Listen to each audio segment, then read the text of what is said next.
കാരണം ഈ വിഷയം കേരളത്തിലെ ഗവൺമെൻറ് ഇങ്ങനൊരു മാറ്റം കൊണ്ടുവരാൻ തീരുമാനിച്ചപ്പോൾ തന്നെ CBSEയിൽ പഠിക്കുന്ന വിദ്യാർത്ഥികളോട് എന്തോ അനീതി കേരളത്തിലെ ഗവൺമെൻറ്റും ഉന്നത വിദ്യാഭ്യാസ വകുപ്പും ചെയ്യാൻ പോകുന്നു. ഇന്ന് വ്യാപകമായൊരു പ്രചരണം കേരളത്തിലാകെ നടന്നു.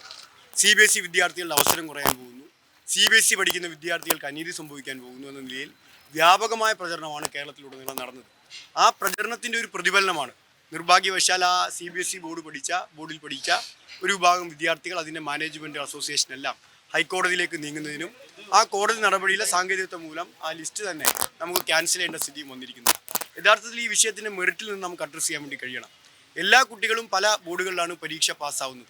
ആ പല ബോർഡുകളിൽ പരീക്ഷ പാസ്സാവുന്ന കുട്ടികളെല്ലാം ഒരു റാങ്ക് ലിസ്റ്റ് തയ്യാറാക്കുന്ന സമയത്ത് അതിൻ്റെ മാർക്കുകൾ സമീകരിക്കുമ്പോൾ സ്റ്റാൻഡർഡൈസ് ചെയ്യുമ്പോൾ ഒരു ഒരു ഒരു തുല്യത നമുക്ക് ഉറപ്പുവരുത്താൻ വേണ്ടി കഴിയേണ്ടതായിട്ടുണ്ട്. ആ തുല്യത കുറേ നാളുകളായി കേരളത്തിനകത്ത് ഉണ്ടായിരുന്നില്ല. 2011 ഈ ഒരു മാനദണ്ഡം കേരളത്തിൽ ആരംഭിക്കുന്നത്. ആ മാനദണ്ഡത്തിൻ്റെ അടിസ്ഥാനത്തിൽ കേരളത്തിൽ കീം പ്രവേശനം നടക്കുന്നത്. അപ്പോൾ ആ ഒരു തുല്യതയിൽ ഉണ്ടായിരുന്ന പ്രശ്നങ്ങളാണ് പരിഹരിക്കാൻ കേരളത്തിലെ ഗവൺമെൻറ് ശ്രമിച്ചത്. പക്ഷേ അതിൽ ചില സാങ്കേതികമായ പ്രശ്നങ്ങൾ ഉണ്ടായി. ആ സാങ്കേതികമായ പ്രശ്നങ്ങളെ തുടർന്നാണ് ഹൈക്കോടതി അത് ഇപ്പോൾ താൽക്കാലികമായി വേണ്ടതില്ല എന്ന് തീരുമാനിച്ചിരിക്കുന്നത്. SFI ആവശ്യപ്പെടുന്നത് മുഴുവൻ കുട്ടികളും അത് ഏത് ബോർഡിൽ പഠിച്ചാലും ഓരോ കുട്ടിയുടെയും ഇഷ്ടമാണ് ഏത് ബോർഡിൽ പഠിക്കണം എന്നുള്ളത്.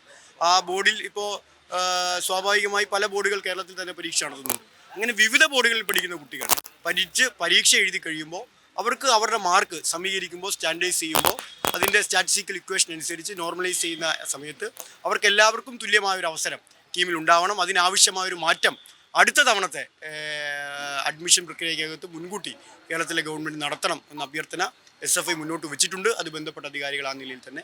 ഇതിൽ നമ്മൾ മനസ്സിലാക്കേണ്ട ഒരു പ്രശ്നം, ഇതൊരു റൗണ്ട് ടേബിൾ കോൺഫറൻസ് നടത്തിയോ ഏതെങ്കിലും ഒരു ദുഷ്പ്രഭാവത്തിൽ ഏതെങ്കിലും ഒരു യോഗം വിളിച്ചോ വരുത്താൻ കഴിയുന്നൊരു മാറ്റമല്ല ഈ മാർക്ക് നോർമലൈസേഷനുമായി ബന്ധപ്പെട്ട മാറ്റം.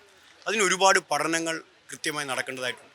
സംസ്ഥാന ഗവൺമെൻറ് ഞാൻ മനസ്സിലാക്കുന്ന ഒരു സമിതിയെ തന്നെ, എൻ്റെ ഓർമ്മ ശരിയാണെങ്കിൽ കുസാറ്റ് യൂണിവേഴ്സിറ്റിയിലെ മുൻ YVC തന്നെയാണ് ആ സമിതിയിൽ ഉണ്ടായിരുന്നത്. IIT ഗോരഖ്പൂരിലെ IITയിലെ ഉദ്യോഗസ്ഥരുൾപ്പെടെ സ്റ്റാറ്റിസ്റ്റിക്സിലെ ഉദ്യോഗസ്ഥരുൾപ്പെടെ അടങ്ങുന്നൊരു വിപുലമായ സമിതിയാണ് കേരളത്തിലെ ഗവൺമെൻറ് തീരുമാനിച്ചത്.